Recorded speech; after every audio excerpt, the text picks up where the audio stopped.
সবাই দোয়া করেন, আমরাও দোয়া করি যেন আমাদের ভিতরে কোনো প্রতিহিংসার আগুন না জ্বলে। বুঝছেন, এই দল ক্ষমতা আসলে ওই দলের প্রতিশোধ না, ওই দলের ক্ষমতা এটাই তো। এই জন্য মানুষের ভিতরে এখন অনেক সচেতন হয়েছে, মানুষের ভিতরে অনেক জ্ঞান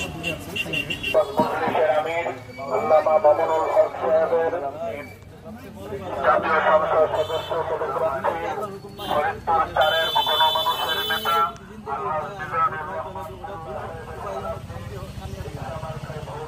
এই জিনিসটা চাই যাতে হকের মতো